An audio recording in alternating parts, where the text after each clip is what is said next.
வணக்கம். அறம் சொல்லும் திருக்குறள். இந்த பகுதியில் இன்றைக்கு வாழ்க்கை துணைநலம் அதிகாரம் குறள் எண் 10. மங்களம் என்ப மனை மாட்சி மற்று அதன் நன்கலம் நன்மக்கட்பேறு. மங்களம் என்ப மனைமாட்சி அப்படின்னா என்ன அர்த்தம்னு கேட்டால், ஒருவனுக்கு இல்லத்தில் மங்களம் என்பது மனைவியினுடைய நற்குணங்களும் நற்செயல்களுமே ஆகும். அதாவது மனைவியினுடைய குணம் அப்படின்னா பொறுமையாக இருக்கணும், விட்டு கொடுத்து போகணும், குடும்பத்தை நல்ல முறையில் பராமரித்தல் வேண்டும், விருந்தோம்பல் பண்பு, இதெல்லாம் தான் நற்குணங்கள்.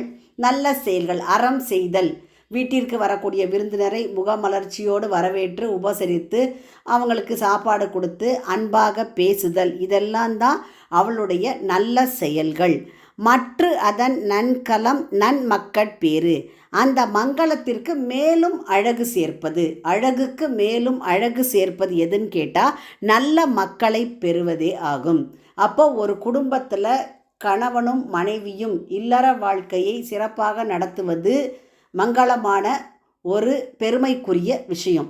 அந்த குடும்பத்தில் நல்ல மக்களை பெறுவது, நல்ல குழந்தைகளை பெறுவது, அதாவது குழந்தைகளை பெற்று அதை நல்ல முறையில் வளர்த்து ஆளாக்கி சிறப்பான கல்வியை கொடுத்து அவங்களையும் அறம் செய்ய சொல்லி நல்ல காரியங்களை செய்ய பழக்குவது, இது எல்லாம் தான் ஒரு பெண்ணிற்குரிய நற்செயல்கள். நல்ல குணம், அதாவது அப்பா அம்மா நாங்கள் எப்படி இருக்கிறோம், நீங்களும் இந்த மாதிரி இருக்கணும், மற்றவர்களுக்கு உதவி செய்யணும், நல்லா படிக்கணும், உங்கள் வேலையில் நீங்கள் ஒரு பெரிய ஆளாக வரணும், நேர்மையோடு இருக்கணும், ஒழுக்கத்தோடு இருக்கணும். அப்போ இந்த மாதிரியான உயர்ந்த குணங்களை எல்லாம் கற்று தரக்கூடியது அந்த வீட்டில் இருக்கக்கூடிய ஒரு பெண்.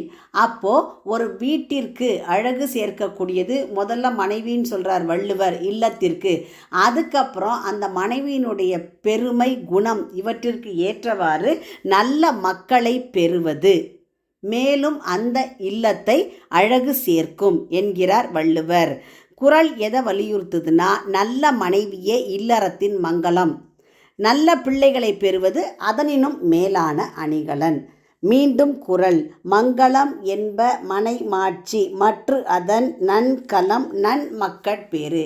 நல்ல மக்களை பெறுவது அந்த குடும்பத்திற்கு மேலும் ஒரு சிறந்த அணிகலன் ஆகும் என்கிறார் வள்ளுவர். உங்கள் இல்ல குழந்தைகளின் மனதிலே தினம் ஒரு திருக்குறள் பதிய எங்கள் சேனலை சப்ஸ்கிரைப் பண்ணுங்கள், லைக் பண்ணுங்கள், ஷேர் பண்ணுங்கள், கமெண்ட் பண்ணுங்கள், சப்ஸ்கிரைப் பண்ணுங்கள். நன்றி.